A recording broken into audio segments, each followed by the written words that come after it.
Hi, this is Michael P. Coleman, Content Director for Brother Be Well. Thanking you for checking out this series, this trauma and healing series brought to you by Blue Shield of California's Blue Sky Initiative.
Let's get at the next one, sir. It would seem to me then, if that's true, that strength-based therapy has the potential to really take a foothold, especially with the treatment of men of color. As you well know, Christian, men of color, you and I are both African American. Society typically, in this country anyway, has not focused on our strengths. That's not what society leads with when we talk about Black men. Can you give me your thoughts about that? I can't let you get away without asking you that question. Yeah, you're right. You're right, and that's really why I think strength-based treatment is really helpful for men of color, is because it focuses on those positive aspects. And not just, here's the thing. Here this blew my mind when I was thinking about this. Is that not only like just in terms of society, right, and the media, it's also social and cultural in terms of family. So a lot of men of color are raised in dominant homes or pretty much women. So for men of color, it really helps in areas where, in those areas that aren't massaged normally, in terms of, emotional feelings and expressing themselves or feeling feeling of worth or self-worth or individuality or manhood, things that's it, sort. So such as someone constantly pointing out the positive things, build your self-esteem, reminding them about the past wins to really help them, move forward, for future positive reinforcement. So with the negative, when the negative does come up, they have that tool to kind of go back and say, okay, well, I was able to, beat this before, I can do it again. So these are things that men of color aren't taught growing up. And also hearing that positive self-talk too. So from their self and others. So it's also empowering, for men of color, where a man, like I was saying, they come up in a home, the maybe majority women, there's several sisters or a mom in the house and aunts coming around and grandmothers and you know and they're the only male, right? In those situations, it's possible they've learned subconsciously or subconsciously, or it's been taught too through the family that their feelings don't matter.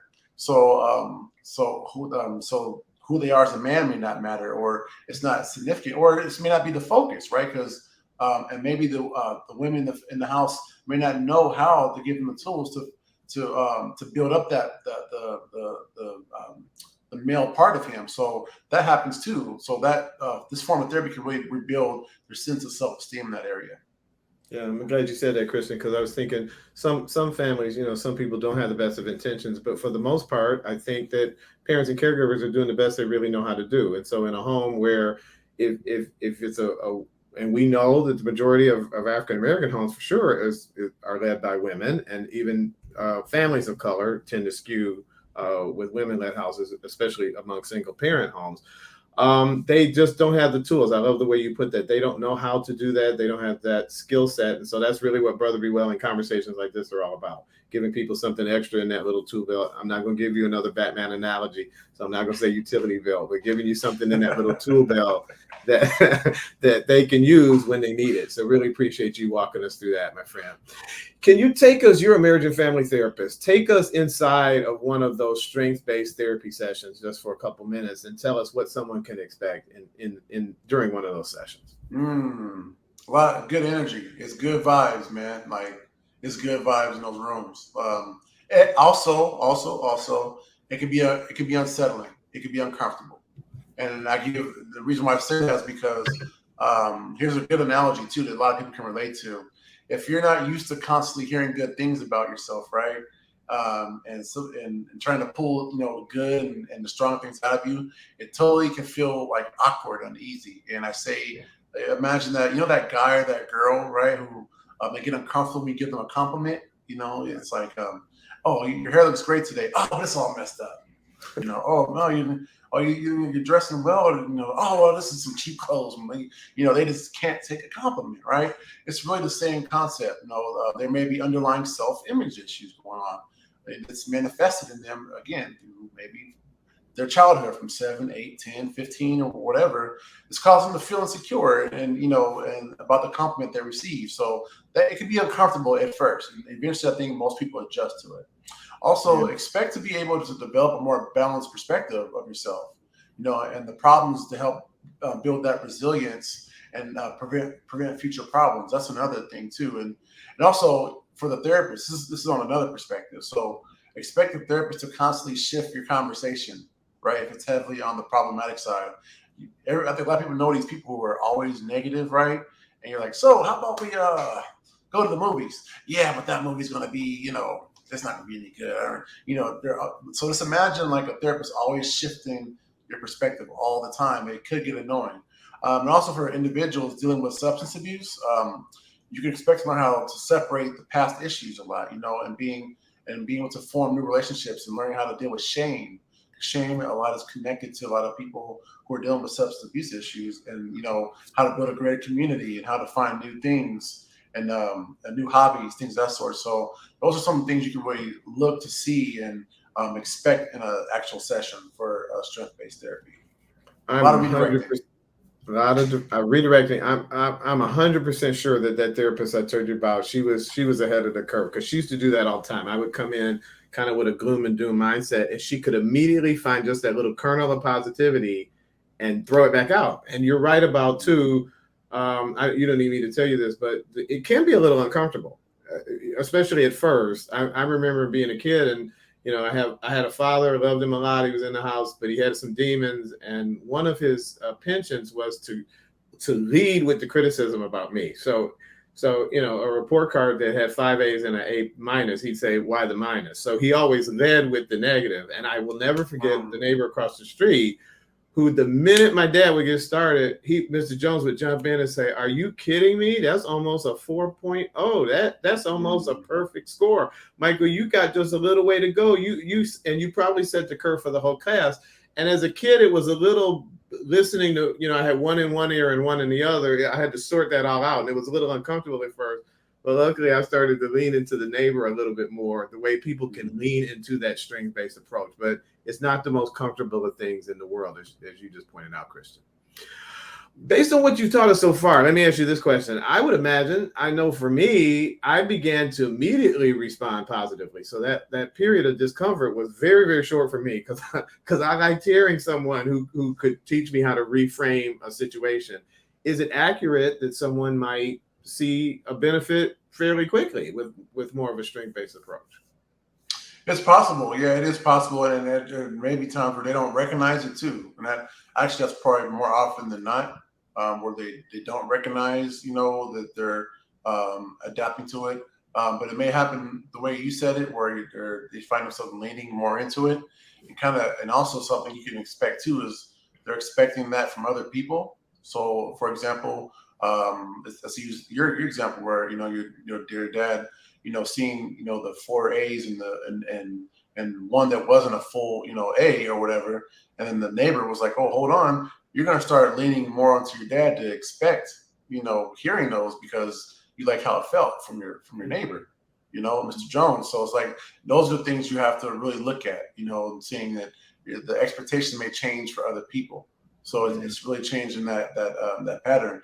And you also notice if you're able to deal with those life circumstances, because the one thing that we teach always, the obstacle will always be there. This isn't taught, this isn't used to eliminate your issues, your challenges. The teaching is that those things are going to be there, but these tools are going to help you to kind of navigate around those better, those obstacles, and keep you on track, whether that's with sobriety or being consistent with dealing with mental disorder, maybe the ups and downs of being bipolar or experiencing bipolar symptoms. So that's really the use and how you look at it in terms of some of those positive outcomes that could come immediately.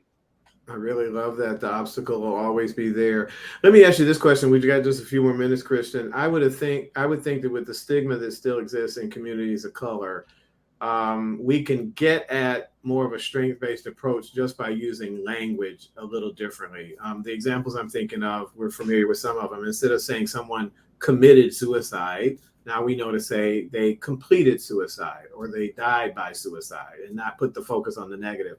Can you think of another example or two with just how a little shift in language might help us all, not just therapists, have more of a strength-based approach when we're dealing with everybody, particularly people in our care? Yeah, this I think this again goes back to being culturally sensitive, and really seeing what words are normally used in that situation, in that family, joining with the family, so learning their words and how they talk. We should also use more language like don't be afraid to tell your story. So telling your story leads to strength-based therapy, actually, because you're telling your story, you're empowering A, yourself, and B, if it's in a group, someone else. Actually, C, the therapist, because you're helping them with their job to kind of gather more information to kind of help you with with your treatment. So discussing the healthy resilience too, talking about healthy resilience in the family and ancestry, and also acknowledging that there's a difference between trauma and resilience, right? But shining the light on how family and ancestors use their strength in different ways. I think a lot of times, we shine on the resilience of, let's use slavery, for example. But a lot of that resilience came through trauma.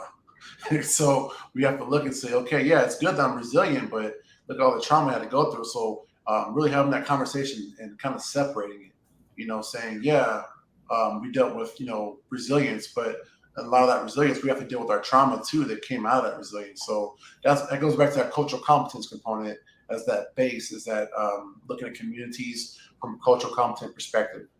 Yep. I'm tempted not to ask you this question. I really, really hope the answer is no, but give it to us straight.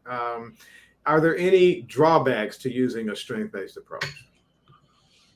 Well, and I think it's the best way to look at it is the word drawback can be subjective, and that's up to the whatever theoretical approach that the therapist is using and how effective it is for the client. So I guess the drawback will be based on the condition and the need. But just on a general basis, look at it generally, I think most people really can say some of the challenges are it can be too focused on the client. So believe it or not, right, too positive. It's too positive. It's too, you're just focused. This is goody feel good stuff. And also saying it's leaving the therapist to play a minimal role in the therapeutic process. Because remember, this is a strength-based client-centered kind of view. So the client is in control. He's the expert of his own life. So the therapist can sometimes take a seat back and just listen, give validation as needed. However, many people seeking therapy do desire that therapist who provides the guidance, right? So here you are saying, I thought you were going to come here and tell me what to do, and here I am doing all the talking. So that can be one way that it can be perceived as a setback. Also, too much emphasis is placed on achieving a high self-esteem, where there's a lack of evidence to support that high self-esteem is directly beneficial. So again, that's subjective, right? Also, it could be poorly defined, lacking a predictable a structure. So a lot of challenges with measuring. How is it effective? How do you measure high self-esteem in that area, or measure the improvements? Actually, because it's such a more newer therapy as well, this is true. This is factual. It does lack multiple decades of research and empirical data to that other interventions have. So you're looking at CBT, cognitive behavioral therapy. That's been going on for years. So that has more data to back up. So it may not have the more of the data. Here's one that's really big here. It's really heavy focus on Western culture, right? So it really focuses on optimal functioning, right? And it takes into account other cultural, or doesn't take into account other cultural conceptions of strength, right? Mm-hmm. So other cultures may see strength as different. Some may see what we see as it's not strength. It's being shameful in certain communities. So that's the other thing too. We're looking at the cultural component. So those are a few things people see as a setback. You never fail, dude, in opening my eyes about a topic. I really appreciate that set of answers. Easily 2 or 3 of them I wouldn't have even thought about. So really appreciate you breaking it down for us, Christian. Before I let you go, and we've got just a couple minutes, so we're if someone is shopping for a strength-based therapist, and we've talked before about interviewing your therapist and asking questions, is it as simple as saying to a potential therapist, do you use a strength-based approach, or maybe starting out with the question I asked you, what's your definition of strength-based, and do you employ it? What I'm getting at is, how does someone go about making sure their therapist employs a strength-based practice? That's actually a good question to ask that one. What's your definition of it? I'll start out with what versus do. Because when you say do you, oh yeah, sure, I have strength-based therapy, but saying what type of strength-based therapy do you provide is a different question, right? And what types and how do you provide that? And also asking if they have any training or what's their scope of competence in that area for strength-based. That's one way you can really shop and ask questions. Also, asking their experience on looking for them, looking for this is visually, or this is more once you get in there and you're in the room with them, you're kind of hearing and seeing. You're seeing, if they drive the conversation a lot, or if they're kind of letting you do the talking and discovery. That's another way to see if they're on the right track. If they're are they relying on you to be the expert and talk, or are they kind of doing all the talking? That's another gauge once you're actually in that room. And then also once you're there, you want to see if they have that level of empathy, and are they in tune? Do you feel like it's like a wall in between you, like there's just like this invisible wall? The vibes are off, like there's just things are off. There's vibes are like funny, versus you feel that connection, you feel that they're in tune and they hear you and they're supporting you and they're validating you. Those are some signs you want to pick up on. Yeah. You told me at the beginning of this talk, Christian, that this was one of your favorite topics. I don't think we were even on camera yet. You could certainly tell, my friend, you are on this, and I appreciate you helping us break it all down for our viewers and listeners. Strength-based therapy. Christian Jacobs, marriage and family therapist, Brother Be Well clinical advisor. Thank you, my friend. Thank you, Michael. I appreciate it. We'll see you next time. You know me, Christian. It'll be sooner rather than later. We'll be talking again. So wait for that phone call, buddy. And I want to thank you for checking out this video. It's a part of the Parents and Caregiver series being brought to you by Blue Shield of California's Blue Sky Initiative. That initiative boosts access to mental health support, and you can learn all about it at their website, bluesky.blueshieldca.com. For our podcast listeners, I'll give it to you again, bluesky.blueshieldca.com. Another quick website, brotherbewell.com. That's ours. We bring you videos, audio podcasts, print pieces, compelling stories of strength and resilience, all kinds of resources. There's a whole resources page for you at brotherbewell.com/resources. Check it all out at brotherbewell.com. We're a membership supported service, and memberships are free right now. So join tonight or today or this morning, whenever you're checking this out. You can be our next new member. And while you're there, sign up for our blog. Give us your email address. And then 3 or 4 times a week, I think you'll get a notification in your email box that a video just like this one has gone live. So check all of that out at brotherbewell.com. My name is Michael P. Coleman. I'm content director for Brother Be Well. It's been fantastic being with you, and we appreciate your time. Do 2 quick favors for me, please, before I see you next time and get to talk to you. Take great care of yourself, and then when you get that down, take care of somebody else too. Till next time, bye-bye.